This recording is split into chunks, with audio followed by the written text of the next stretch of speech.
बरेण्य विचारक मंडली प्रतियोगी भाई भौणी माने सुधी वृंद समस्त को मोर स्वागत अभिनंदन।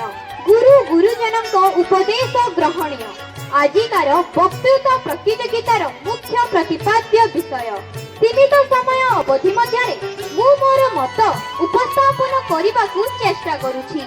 प्रथमे गुरु गुरुजन व उपदेशर संज्ञा व स्वरूप को विचार करा जाई पारे। शास्त्रकार कहती गुरुकार अटे अंधकार रुकार ताहा करे दूर अज्ञानता दूर करिण ताहाकु गुरुतत्व जान।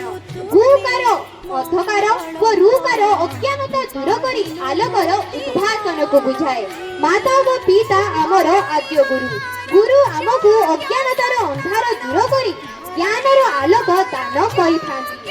असत पथरु सत पथकु नियंती जेउ माने बयसरे ज्ञानरे व अभिज्ञतारे आमठारु अधिक सेमाने आमर गुरुजन।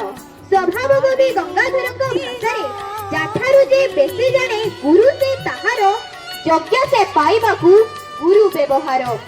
शिक्षण वाक्य सुभाषित बा कर्तव्य संपर्कित महत वाणी को उपदेश कुहा जाए।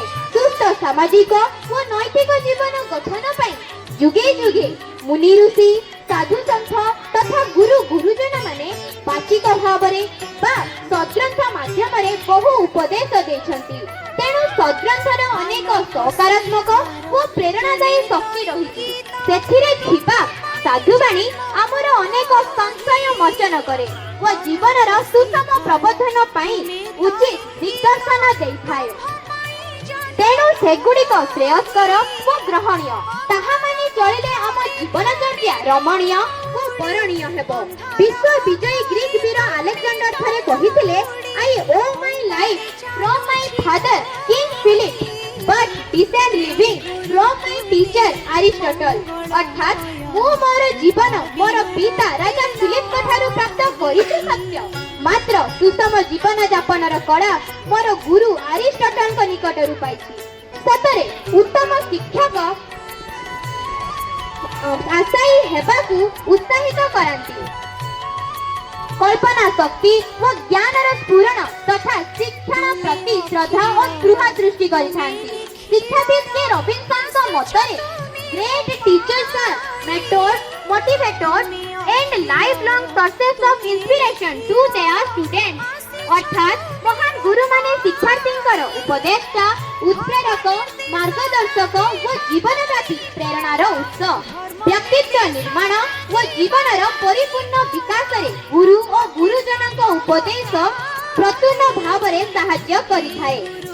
मानसिक शक्ति, रुचि, श्रद्धा, आचार विचारर मिलित रूप रे व्यक्तित्व गठित हुए। भाव, भावना, योजना व क्रिया मध्य सुसामंजस्य रहिले जेकोनोसी कार्य सफल हुए।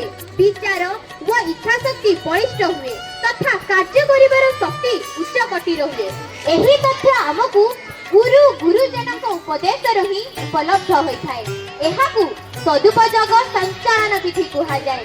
उपसंहार रे एतिके मात्र कुहा जाय पारे जे गुरु और गुरुजनक उपदेश ग्रहण करी पालन कले देशरे बहु संख्यारे उपलब्ध सुजोग व संभावना को आमे विनियोग करि परिबा। तेणु कुहा जायछि गुरु जे मलय पवन निंबकु करंती चंदन। मु एतिकी कहि मो वक्तव्य शेष करूछि। धन्यवाद। ताड़ी बजाओ।